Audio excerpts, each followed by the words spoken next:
दोस्तों, एक एसपी साहब अपनी टीम के साथ एक जगह पर जाते हैं जहां पर एक सब्जी वाला सब्जी बेचा करता था। वह पिछले 12 साल से वहां पर लगातार सब्जी का ठेला लगा रहा था और अभी तक उसे कोई परेशानी नहीं हुई थी। तभी कुछ पुलिस वाले एसपी साहब की टीम में से उसके पास जाते हैं और उसे धमकाने लगते हैं। कहते हैं कि तुम अवैध तरीके से सब्जी का ठेला लगा रहे हो, यहाँ पर तुम्हें ठेला नहीं लगाना चाहिए। तो सब्जी वाला उनसे रिक्वेस्ट करने लगता है, कहता है कि साहब, यहाँ पर मैं पिछले 12 साल से अपना ठेला लगा रहा हूँ, मुझे आज तक किसी ने भी रोक टोक नहीं की है, लेकिन आपको यहाँ पर मेरा ठेला लगाने से क्या परेशानी है। तो सिपाही कहते हैं कि हमें तो कोई परेशानी नहीं है, कोई आपत्ति नहीं है, लेकिन हमारे साहब को आपत्ति है। तो वह कहता है कि मैं आपके साहब से बात करना चाहता हूँ। सिपाही बोले कि ठीक है, तुम बात कर सकते हो। वह गाड़ी में बैठे हुए हैं तो सब्जी वाला डरते डरते उनकी गाड़ी के पास जाता है और जैसे ही वह एसपी साहब को देखता है तो एसपी साहब उस सब्जी वाले को देखकर मुस्कुराने लगते हैं। दोस्तों, कौन थे वह एसपी साहब और क्यों इस सब्जी वाले का ठेला वहां से हटवा चाहते थे, आइए जानते हैं पूरी कहानी को विस्तार से। लेकिन कहानी में आगे बढ़ने से पहले आप सभी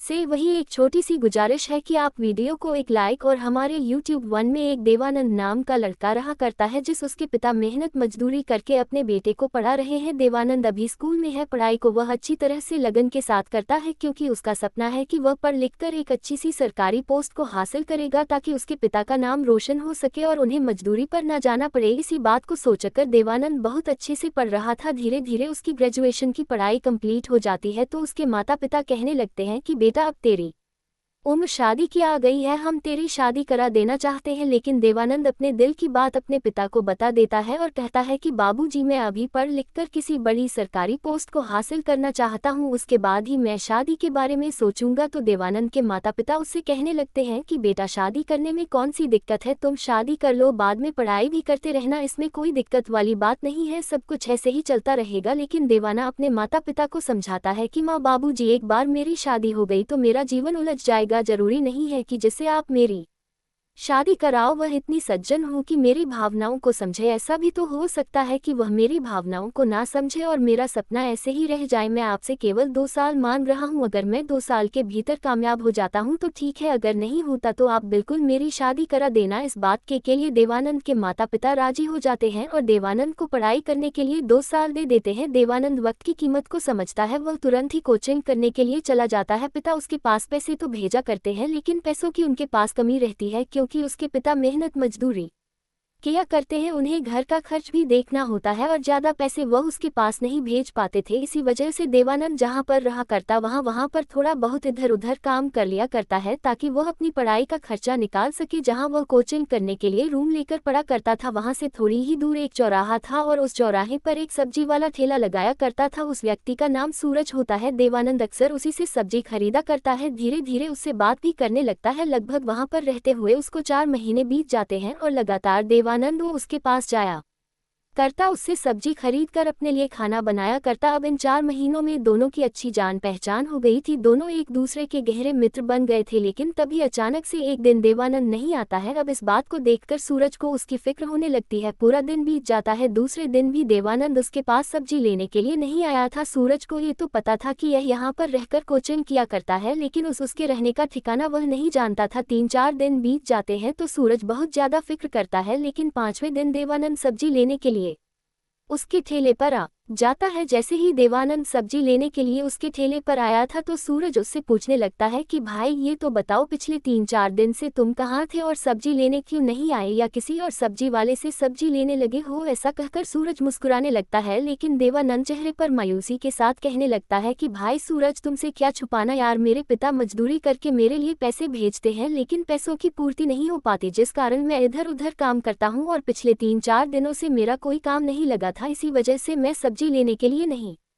आ रहा था और आज जैसे ही मेरा काम लगा तो आज मैं तुम्हारे पास सब्जी खरीदने के लिए आ गया हूँ, आज मैं सब्जी से रोटी खाऊंगा। ये बात कहते हुए देवानंद की आंखों से आंसू छलकने लगते हैं। तभी सूरज उसके पास जाता है, उसकी आंखों से आंसुओं को पूछता है और उसे दिलासा देते हुए कहता है कि यार, तुमने तो मुझे एक पल में ही पराया कर दिया। जब तुम और मैं एक दूसरे के दोस्त हैं तो तुम्हें ऐसी बात बिल्कुल नहीं सोचनी चाहिए थी। क्या तुम्हें यहाँ से सिर्फ पैसों में ही सब्जी मिलेगी? यार, तुम्हें जितनी भी सब्जी चाहिए उतनी सब्जी ले जाया करो, भले ही तुम्हारे पास पैसे हो या ना हो, वैसे भी मेरी शाम को थोड़ी बहुत सब्जी बच जाती है और वह मुझे ऐसे ही फेंकनी पड़ती है क्योंकि सुबह तक वैसे भी वह खराब हो जाती है। तो इससे अच्छा वो तुम्हारे पेट में जाएगी और तुम उस सब्जी को खाओगे तो मुझे भी बहुत अच्छा लगेगा। तुम्हें पैसे देने की आज के बाद से कोई ज़रूरत नहीं है, जितनी चाहे तुम यहाँ से सब्जी ले जा सकते हो और अपनी पढ़ाई को अच्छी तरह से करो, फिर एक बड़े मुकाम को हासिल करो। ऐसा कहकर सूरज ने देवानंद को हौसला दे दिया था। इसी हौसले के सहारे देवानंद अपनी पढ़ाई को और भी ज़्यादा जोर शोर से करने लगता है। अब उसे मेहनत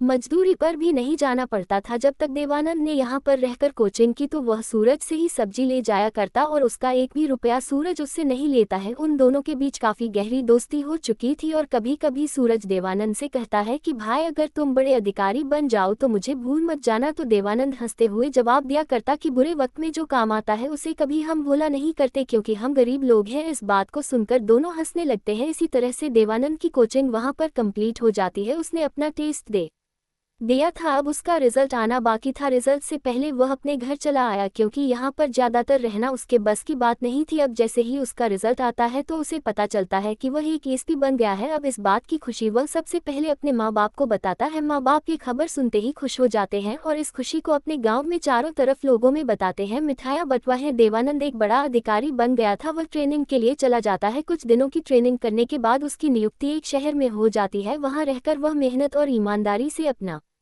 कार्यभार संभालने लगता है। देवानंद अपने माता पिता को भी अपने पास ले आता है जहां पर उसकी पोस्टिंग हुई थी। देवानंद के माता पिता उससे शादी के लिए कहने लगते हैं तो देवानंद उनसे कह देता है कि ठीक है माँ बाबूजी, अगर आपको कोई अच्छी लड़की दिखाई दे तो आप लोग मेरी शादी करा देना। माता पिता इधर उधर लड़की ढूंढते हैं और ढूंढते ढूंढते उन्हें एक लड़की मिल भी जाती है। उस लड़की को देवानंद के लिए पसंद कर लिया जाता है। लड़की के माता पिता से बात करके देवानंद की शादी की बात उससे तय कर दी जाती है। देवानंद को भी लड़की की पढ़ाई लिखाई के बारे में बताया जाता है तो देवानंद को भी यह रिश्ता पसंद आ जाता है। वह भी शादी के लिए हाँ बोल देता है। दोनों बच्चों की रजामंदी से एक निश्चित मुहूर्त देखकर शादी कर दी जाती है। शादी होने के बाद देवानंद की पत्नी देवानंद के घर में आ जाती है और अच्छी तरह से परिवार में मिलजुल कर रहने लगती है। ऐसे ही एसपी साहब अपनी ड्यूटी पर जाया करते हैं। बार बार उनका ट्रांसफर इधर से उधर होता रहता है तो वह अपने परिवार को भी अपने साथ ले जाते हैं और वहीं पर उनके साथ रहने लगते हैं। अब एक दिन ड्यूटी के दौरान एसपी साहब को एक मार्केट से निकलना पड़ता है। मार्केट से निकलते वक्त उन्हें एक सब्जी वाला दिखाई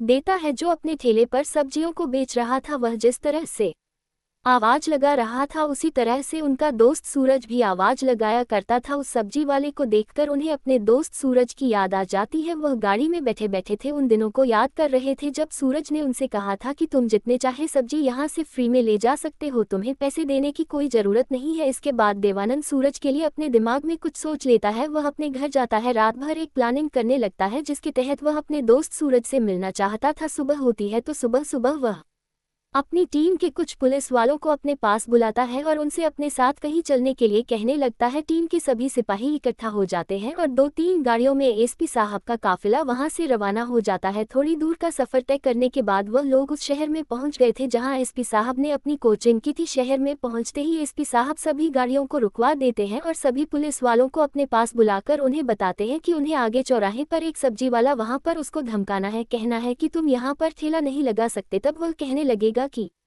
आपको किसने भेजा है तो उसे मेरे पास भेज देना। इस बात को सुनकर सभी पुलिस वाले आदेश का पालन करते हुए हाँ बोलते हैं, लेकिन उन्हीं में से एक पुलिस वाला कहने लगता है कि सर यह काम तो हमारा नहीं था, ये तो नगरपालिका द्वारा किया जाता है, आप ऐसा नहीं कर सकते। लेकिन तभी एसपी साहब उन सभी पुलिस वालों को अपनी और सूरज की वह कहानी सुनाते हैं जब एसपी साहब कोचिंग किया करते थे और कोचिंग के दौरान उनके पास पैसे नहीं थे तो ये सब्जी वाले ने उन्हें फ्री में सब्जियां देता था। तो उन्हें बता देते हैं कि वह मेरा दोस्त है, मैं उससे मिलना चाहता हूँ और इसी वजह से मैं यह मामला उसके साथ करने के लिए आया हूँ। इस बात को सुनने के बाद सभी पुलिस वाले अलर्ट हो जाते हैं। वह एसपी साहब की और भी ज़्यादा इज्जत करने लगते हैं क्योंकि एसपी साहब अपने एक ऐसे दोस्त से मिलने जा रहे थे जिससे अगर वह जिंदगी भर भी ना मिलते तो भी कोई खाक फर्क पड़ने वाला नहीं था। फिर वह सभी सिपाही उस मार्केट में चौराहे पर लगे ठेले के पास पहुंच जाते हैं और एसपी साहब अपना गाड़ी को लेकर वहां से लगभग 100 मीटर की दूरी पर खड़े हो गए थे। एसपी साहब ने पुलिस वालों को आदेश दे दिया था और बता दिया था कि यह वही ठेला वाला है, तुम्हें जाकर इसको